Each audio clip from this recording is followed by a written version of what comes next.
Welcome to bank अड्डा YouTube channel. Bank अड्डा YouTube channel पर आपका हार्दिक स्वागत है।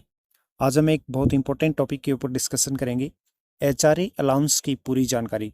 एचआरए अलाउंस क्या होता है, किस प्रकार से एचआरए अलाउंस मिलता है, एचआरए अलाउंस का कितना पैसा दिया जाता है कंपनी या किसी भी गवर्नमेंट इंस्टीट्यूट के द्वारा, कर्मचारियों को एचआरए कब और कितना मिलता है, एचआरए यानी कि हाउस रेंट अलाउंस जानने का कैलकुलेशन क्या है, किस प्रकार से एचआरए का कैलकुलेशन किया जाता है, कंप्लीट पूरी डिटेल से आज के इस टॉपिक में हम डिस्कशन करेंगे। एचआरए आपको मिलता है तो वो किस हिसाब से मिलता है, कितना एचआरए के लिए आप अप्लीकेबल हैं। नौकरी पेशा लोग किराए के मकान से रहते हैं। इनकम टैक्स कानून के तहत टैक्स की पुरानी जो स्कीम है, पुरानी जो रिजीम है, पुरानी जो व्यवस्था है, इसमें किराए में दिए पैसों यानी कि हाउस रेंट अलाउंस जिसको एचआरए पर टैक्स छूट ले सकते हैं। हालांकि इसके लिए कुछ शर्तें भी हैं। कर्मचारियों को कंपनी से एचआरए मिलना चाहिए। उसके साथ ही जिस घर में आप रह रहे हैं वह किराए का होना चाहिए, तभी आपको एचआरए अलाउंस मिलेगा। अपना खुद का नहीं होना चाहिए। एचआरए पर टैक्स छूट के लिए किराए की रसीद आपको सबमिट करनी होती है, अर्थात किराए की रसीद आपको जमा करनी होती है और उसके साथ में रेंट एग्रीमेंट भी देना होता है। कई बार क्या होता है कि एचआरए क्लेम करने के लिए मकान मालिक पैन नंबर देने से मना कर देते हैं।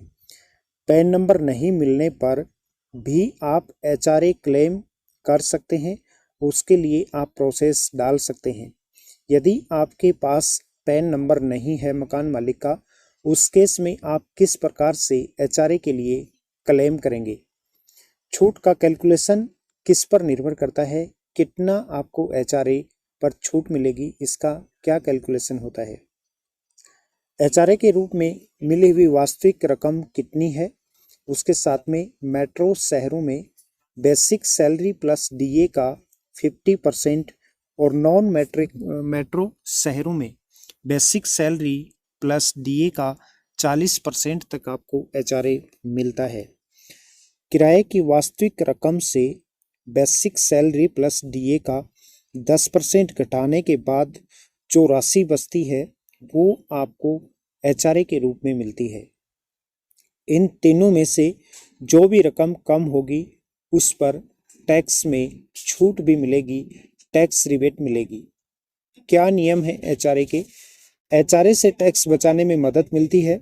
सालाना किराया 1 लाख रुपए यानी कि एक महीने का किराया 8,333 रुपये से ज़्यादा है तो कानून के अनुसार कर्मचारी को मकान मालिक का पैन देना अनिवार्य है। आपको मकान मालिक का पैन नंबर सबमिट करना बहुत ही ज़रूरी होगा, तभी आप एचआरए के लिए अप्लाई कर सकते हैं। यदि मकान मालिक के पास पैन नंबर ना हो तो क्या करें। उस केस में ऑप्शन फर्स्ट देखिएगा। मकान मालिक के पास यदि पैन नंबर नहीं है तो ऐसे में कर्मचारी के पास दो विकल्प हैं। पहला यह है कि उसे कंपनी में डिक्लेरेशन जमा करवाना होगा।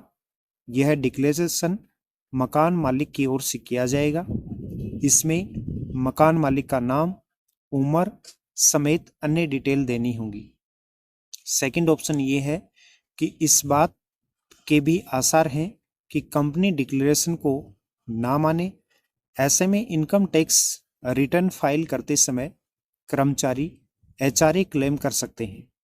हालांकि इस केस में कर्मचारी को आयकर विभाग से स्क्रूटनी का नोटिस आ सकता है। इस चीज को आपको ध्यान में रखना है।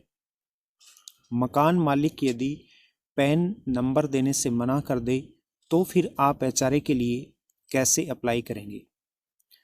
कई बार देखने में आता है कि मकान मालिक पैन नंबर देने से मना कर देते हैं या फिर केस में किराया लेते हैं।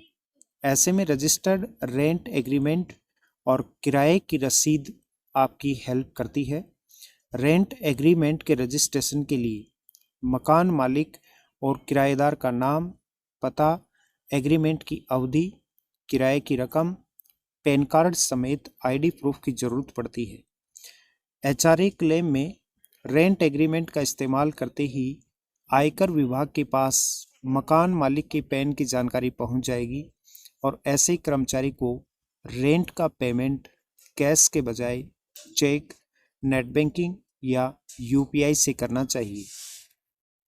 टैक्स पेयर इनका ध्यान रखें, किन किन बातों को आपको ध्यान में रखना चाहिए। यदि आप टैक्स पे करते हैं तो एचआरए क्लेम करना चाहते हैं तो वैलिड रेंट एग्रीमेंट आप रखें और हर महीने मकान मालिक से किराए की आप रसीद लें। महीने का किराया यदि 3000 तक होने पर रसीद की जरूरत नहीं होगी और अगर कैश में आप पेमेंट कर रहे हैं तो 5000 से ज़्यादा है तो स्टाम्प जरूरी है, तभी आप एचआरए के लिए अप्लाई कर सकते हैं। ये था आज का बहुत इंपॉर्टेंट टॉपिक, किस प्रकार से आप एचआरए के लिए क्लेम कर सकते हैं, एचआरए के लिए आप अप्लाई कर सकते हैं। एचआरए से जुड़ी हुई यदि कोई भी आपको जानकारी चाहिए तो आप कमेंट बॉक्स में कमेंट करके ज़रूर बताइएगा या फिर नीचे दिए हुए नंबर पर आप संपर्क करके एचआरए से रिलेटेड हर एक जानकारी प्राप्त कर सकते हैं। बैंकिंग इन्वेस्टमेंट से जुड़ी हुई किसी भी जानकारी के लिए आप हमसे संपर्क करें। Investment, term insurance, personal loan, bike insurance, saving account, LIC, car insurance, credit card, mutual fund या एसआईपी आप करवाना चाहते हैं तो भी आप हमारे दिए हुए नंबर पर संपर्क करें। उसके साथ आप हमें फेसबुक, इंस्टाग्राम, ट्विटर पर भी फॉलो कर सकते हैं, जिसका लिंक नीचे डिस्क्रिप्शन में दिया हुआ है, या फिर आप फेसबुक, इंस्टाग्राम, ट्विटर और टेलीग्राम पर सर्च करें मनोज सर 77। जय हिंद, जय भारत।